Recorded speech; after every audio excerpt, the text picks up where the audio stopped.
শপথ গ্রহণ না করে নামের আগে মেয়র লেখা ব্যানারের সামনে বসে ঢাকা দক্ষিণ সিটি কর্পোরেশনে মতবিনিময় করেছেন বিএনপি নেতা ইশরাক হোসেন। এ সময় সরকারকে নিরপেক্ষতা বজায় রাখতে দ্রুত শপথ অনুষ্ঠানের পরামর্শ দিয়েছেন তিনি। আদিত্য মামুনের রিপোর্ট।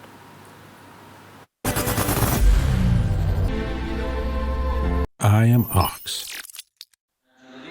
ঈদ ছুটির পর কর্মদিবসের দ্বিতীয় দিনে ঢাকা দক্ষিণ সিটি কর্পোরেশনের বর্জ্য ব্যবস্থাপনা নিয়ে এই মতবিনিময় সভা। এতে প্রধান অতিথি হিসেবে যোগ দেন বিএনপি নেতা ইশরাক হোসেন। যেখানে ব্যানারে লেখা ছিল মাননীয় মেয়র, সভায় তাকে সম্বোধনও করা হয় মেয়র হিসেবেই।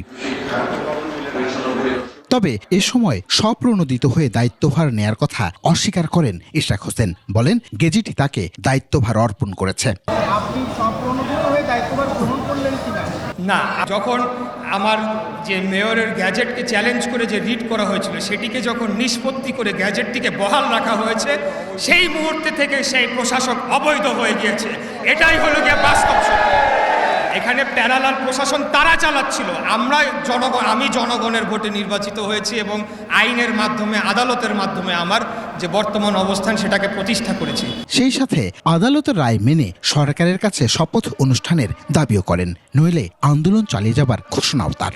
আর কালক্ষেপণ না করে আপিল বিভাগের রায়ের পরিপ্রেক্ষিতে আমাকে যে মেয়র হিসেবে নির্বাচন কমিশন কর্তৃক গ্যাজেট প্রকাশ করা হয়েছে, সেটির আলোকে যাতে দ্রুততম সময়ে শপথ গ্রহণের অনুষ্ঠানটি সম্পন্ন করতে পারে।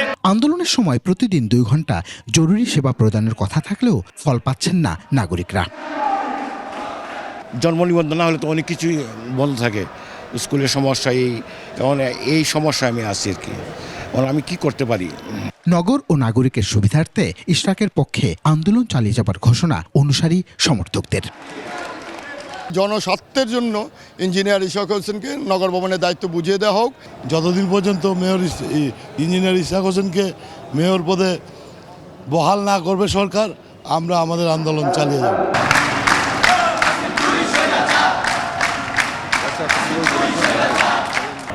আদিত্য মামুন, 21 টেলিভিশন, ঢাকা।